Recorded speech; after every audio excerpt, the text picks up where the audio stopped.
భగవద్గీతలో శ్రీకృష్ణ భగవానుడు చెప్పారన్నమాట, అనన్యాశ్చింతయంతో మాం ఏ జనాః పర్యుపాసతే తేషాం నిత్యాభియుక్తానాం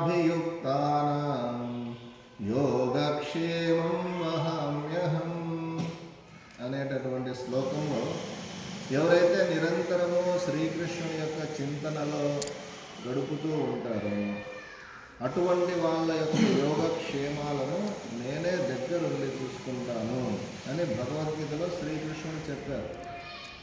ప్రహ్లాద్ మహారాజు, హనుమంతుల వారు, పాండవులు, ధ్రువ మహారాజు, అంబరీష మహారాజు ఇట్లాంటి గొప్ప గొప్ప భక్తులందరూ నిరంతరము హరినామాన్ని కీర్తించడం వల్ల వాళ్ళ జీవితంలో ఎదురైనటువంటి ఆపదలను, కష్టాలను వాళ్ళు దాటగలిగారన్నమాట. కాబట్టి మనం కూడా మన జీవితంలో ఎన్నో కష్టాలు, భయం కలిగే సందర్భాలు ఎదురవుతూ ఉంటాయి.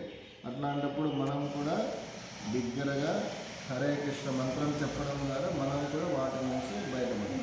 అందరం చెప్పడం గట్టిగా, హరే కృష్ణ